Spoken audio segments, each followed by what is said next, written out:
नमस्कार, स्वागत आहे तुमचे आमच्या चॅनलमध्ये। आवाज महामुंबईचा, शोध बातमीचा, कौल मनाचा। चला तर मग आमचे चॅनल शेअर करा, लाईक करा आणि सबस्क्राइब करा। धन्यवाद। कर्मवीर भाऊराव पाटील विद्यालय पिरकोन येथे NMMS व शिष्यवृत्ती संदर्भात पालक सभा संपन्न। आज दिनांक 12/7/2025 रोजी कर्मवीर भाऊराव पाटील विद्यालय पिरकोन येथे NMMS राष्ट्रीय आर्थिक दुर्बल घटकांच्या विद्यार्थ्यांसाठी शिष्यवृत्ती योजना व इतर शिष्यवृत्ती परीक्षांच्या संदर्भात एक महत्त्वपूर्ण पालक शिक्षक सभा आयोजित करण्यात आली होती। या सभेच्या अध्यक्षस्थानी माननीय श्री जीवन गावंड साहेब, स्थायी समिती अध्यक्ष शाळा समिती हे होते। यावेळी विद्यालयातील मुख्याध्यापक सौ पाटील, SS व शिक्षकवृंद, पालक तसेच विद्यार्थी मोठ्या संख्येने उपस्थित होते। विभाग प्रमुख सौ पाटील MS यांनी उपस्थितांचे स्वागत केले असून श्री पाटील PM यांनी परीक्षेचे स्वरूप पालकांना सांगितले। सभेमध्ये NMMSची परीक्षेची माहिती, पात्रता, निकष, अर्ज प्रक्रिया तसेच विद्यार्थ्यांनी यासाठी कशा पद्धतीने तयारी करावी यावर सविस्तर मार्गदर्शन करण्यात आले। तसेच इतर शिष्यवृत्ती योजना व त्या विद्यार्थ्यांसाठी कशा उपयुक्त आहेत हे देखील स्पष्ट करण्यात आले। माननीय श्री जीवन गावंड साहेब यांनी आपल्या अध्यक्षीय भाषणातून तसेच विद्यालयाच्या मुख्याध्यापिका सौ पाटील SS यांनी विद्यार्थ्यांना स्पर्धा परीक्षांचे महत्त्व पटवून देत पालकांनी आपल्या पाल्यांना अभ्यासासाठी सकारात्मक वातावरण देण्याचे आवाहन केले।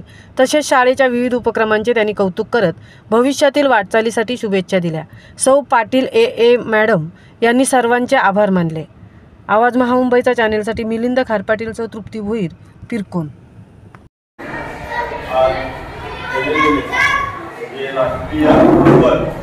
गरीब ज्या आर्थिकदृष्ट्या दुर्बल असतात त्या विद्यार्थ्यांसाठी एक शिष्यवृत्ती परीक्षा आहे।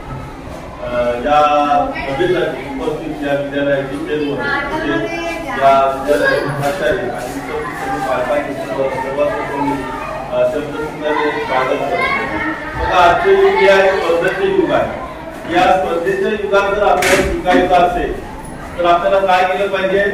आपल्याचही आपल्या विद्यार्थ्यांना मुलाला स्पर्धेत जर टिकायचं असेल तर तिथं अभ्यास घेणं हे गरजेचं आहे। आता काय होतंय, पालक काय करतो, आपला पालक काय करतो, हा तो परीक्षेला बसला आहे त्याचा तो अभ्यास करतोय।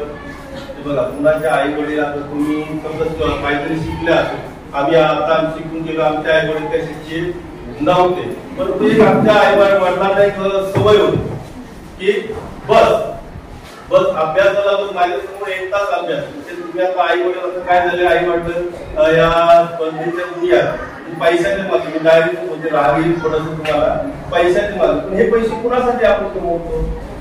लहान मुलींसाठी, बरोबर आहे। मग त्या मुलाला किंवा त्या मुलीला आपण एक आपल्या म्हणजे जीवनात 24 तासातला 1 तास दिला तर खरोखर तो विद्यार्थी यशस्वी होऊ शकतो, होतोच। याचं उदाहरण गेल्या वर्षी आमच्या इथे जवळजवळ 20 विद्यार्थी बसले, 3 विद्यार्थ्यांना शिष्यवृत्ती पात्र झालेले आहेत। बघा, ही फक्त काय 150 पैकी 71 मार्क मिळवायचे आहे आणि शिष्यवृत्ती मिळते किती वर्षाला?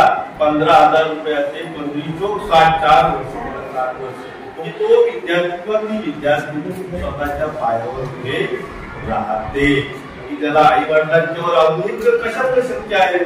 तर हे सर्व शक्य आहे त्याने केलेल्या अभ्यासाचं आणि त्याला मार्गदर्शन आपली शिक्षकांचे पण आई वडिलांचे पुढे मार्गदर्शन असायला पाहिजे, तरच हा विद्यार्थी पुढे जाऊ शकतो।